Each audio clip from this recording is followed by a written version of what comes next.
In the scene I'm about to read, our hero Marco and his brother Giulio are in the hospital and are arguing. Many months have passed since their father Sergio's heart attack, and the rehab is long and tiring.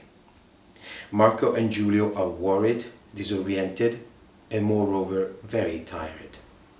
An insignificant comment sparks up the tension stored in them over time. Sergio seems absent as he gazes at them. But it's Sergio who intervenes to split us up. He starts shouting, "Hey, hey, do right," and turns bright red. Then he charges towards us, but not to beat us up, as he would have when we were young. He runs towards us to hold us tight, in a hug, all teary-eyed. Even Grandma is shocked.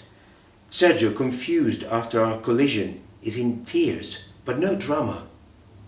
Just emotion pours out of him like a balloon with a small hole in it, a constant flow. He holds us tight, a hug, which neither Giulio nor I, and probably not even Sergio himself, have a memory of. Besides the hugs stolen when I would sneak into my parents' bed as a child, I have only 2 memories of physical contact with my father. The first when I was 15, during a fight as an adolescent. We had raised our voices that time a lot, much more than usual, and I had actually shoved him, almost hitting him. I wanted to measure my strength, and the discovery that I was almost as strong as my father scared me to death, as if winning against him had never been in the cards, and suddenly, from that day, it had become possible. It was no longer a useless fight, a childish tantrum. It was real combat, almost among equals. I flung myself at him in a state of shock. Sergio blocked me in an attempt to calm me down, and that kind of boxer's grip turned into an intense hug, despite ourselves, and moved us both, I'm sure. The second time was many years later, after Mom and Dad separated. I was already about 25 years old. Sergio showed up in my place. He wanted to complain. The hurt male abandoned by his wife. He tries to convince me to take a stance in the separation. His side, clearly. He tries to extort out of me, "It's true, Dad, Mom is a whore because she cheated on you." But he does not manage to get it.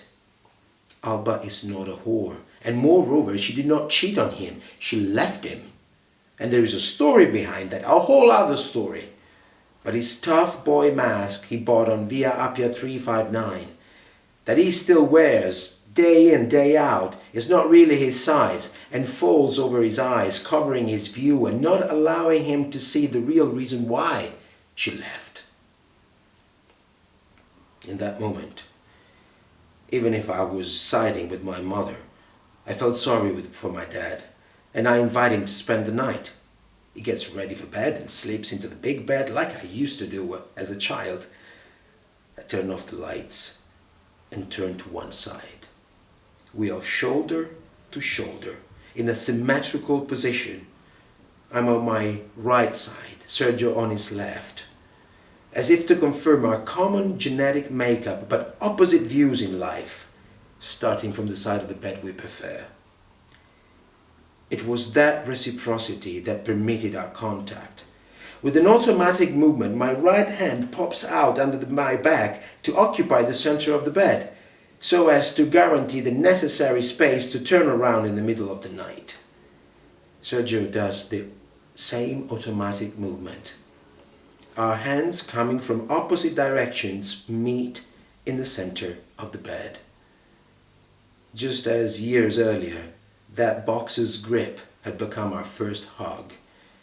Now our desire to protect our space becomes holding hands. Right hand, left hand, hook, and sustain one another. We fall asleep holding hands. Now we are in the hospital, the 3 of us still hugging. This time Sergio does not need an excuse to do that. It does it spontaneously and naturally, not by chance, not by mistake. Sergio is naked and crude. The bully mask from Via Appia 359 was removed in the ambulance. This is finally our father.